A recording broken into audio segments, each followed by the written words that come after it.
November 1966. A back road outside Point Pleasant, West Virginia.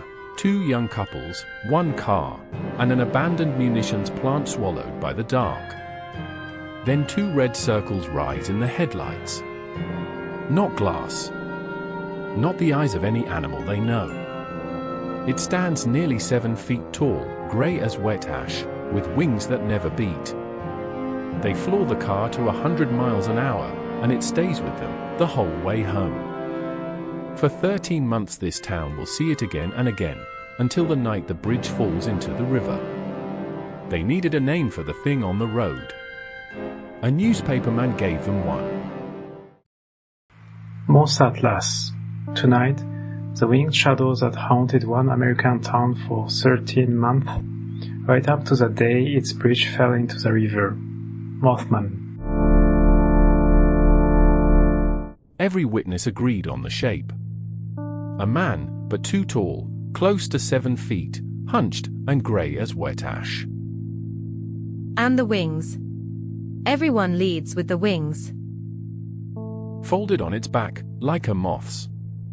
When it took off it didn't beat them, it simply rose, straight up, and silent. So why the Mothman? Why not the Owlman, or the Birdman? Blame a newspaperman. In 1966 the Batman television show was everywhere, and a copy editor at the local paper, reaching for a headline, typed in Mothman. It stuck to the creature forever. But it's the eyes nobody forgets. Two red discs, set high, in the shoulders more than the face, that seemed to glow on their own. Witnesses said they felt the stare before they saw the shape. Hold on to that detail. The red eyes are the key to the whole mystery. It began on the 15th of November, 1966. Roger and Linda Scarberry, Steve and Mary Mullett, two married couples out driving, looking for something to do. They drove to the one place the young always drove, the TNT area. In the war this had been the West Virginia Ordnance Works, a plant that made explosives by the ton. By 1966 it was ruins, concrete domes, flooded pits, and miles of woods, now a wildlife reserve called Mucklintic. The perfect place to scare yourself. And something obliged.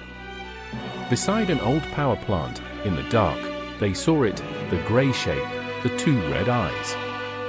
They ran for the car and drove for town at 100 miles an hour. The creature, they swore, kept pace above the road the entire way. They went straight to the sheriff. And here is what changed everything. He believed them enough to go and look. So it wasn't just 4 kids with a story. Within days, dozens came forward. A construction crew. A guardsman. Whole families who'd seen a winged man over their rooftops. The local reporter, Mary Heyer, filed the first account, and the wire services carried it across the country. Then the strangeness spread. Lights in the sky. Dead dogs. Telephones that clicked and whined. And men in dark suits who knocked on witnesses' doors and asked them, very politely, to stop talking. Okay, that's where I get off the bus. Men in black. That sounds invented. Much of it probably was, or grew in the retelling. One writer sat at the center of it, gathering every thread, a journalist named John Keel. To Keel, the creature, the lights, and the silent men were a single pattern, building toward something. He was right about one thing. Something was coming. December the 15th, 1967. 13 months, almost to the day, after the first sighting. Rush hour on the Silver Bridge, the I-bar span that carried Route 35 over the Ohio River, packed bumper to bumper with Christmas traffic. At 2 minutes to 5, a single steel link gave way. In under a minute the whole bridge folded into the freezing river, cars and all. How many people? 46. It is still one of the worst bridge disasters in American history. And in the grief that followed, the sighting simply stopped. The creature was never reliably seen in Point Pleasant again. So people connected the two. At once. If the thing had haunted them for exactly the 13 months before the collapse, then surely it had been a warning. A winged omen sent to a town that hadn't read the message in time. John Keel put that idea into a book, The Mothman Prophesies. In 1975 it turned a regional scare into a national legend. In 2002, Hollywood turned it into a film. And the Mothman became what he is today, not a monster who attacks, but a monster who knows. So what did they actually see on that road? A wildlife biologist at West Virginia University, Dr. Robert Smith, had an answer almost at once. Look, he said, at the sandhill crane. A crane. A bird. A very large bird. Nearly as tall as a man, with a wingspan close to 7 feet, and a bare patch of red skin around each eye. It was rare in West Virginia, so no local would know it. Startle one at night, and a grey giant with red eyes lifts silently into your headlights. And the glow? Any owl will do it. A barn owl's eyes throw headlight and torchlight straight back at you, a hot red shine in the dark. The skeptic Joe Nickell traced many sightings to a large owl flushed from the ruins. But a bird can't explain 13 months of a whole town seeing it.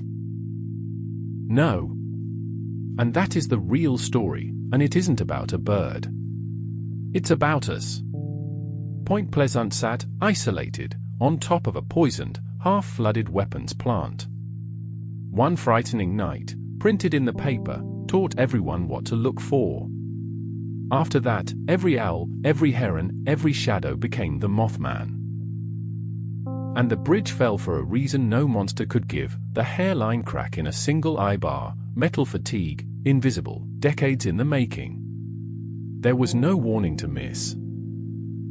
But 46 deaths need a reason. They do. And a crack too small to see is unbearable. A creature that knew is, strangely, easier to live with. The monster was kinder than the truth. A winged messenger of disaster is not America's invention. Nearly every culture keeps one. In England, at Mawnan Church in Cornwall, children in 1976 described an Owlman, a winged figure with red eyes and pointed ears, hanging above the tower. In 1986, people near Chernobyl spoke of a headless, red-eyed black bird in the weeks before the reactor exploded, a Soviet Mothman for the nuclear age. And the idea is ancient. 3,000 years ago the Greeks carved the harpies, winged women who swept down to snatch the doomed away. It's always wings, and always just before the end. And in Japan, the high mountains have long belonged to the Tengu, winged spirits, half man and half bird. That's a tale for our sister channel, Yokai Night. The Winged Watcher, it seems, is a face every culture carves. Pleasant did something unusual with its ghost. It embraced him. In 2003 the town raised a 12-foot Mothman in polished steel, all muscle, wings, and mirror-bright eyes, in the middle of downtown. That is gloriously chrome. 2 streets over stands the Mothman Museum, newspaper clippings, film props, and one very real stuffed owl. And every September the Mothman Festival fills the riverfront, 10,000 people in wings and antennae, celebrating the year the monster came to town. A disaster town turned its scariest year into a party. It turned grief into folklore, which may be the most human thing in this whole story. And flew far past West Virginia. In the game Fallout 76, his Appalachia's own cryptid, glowing-eyed, worshipped by an in-game cult. People pray to him in a video game. Of course they do.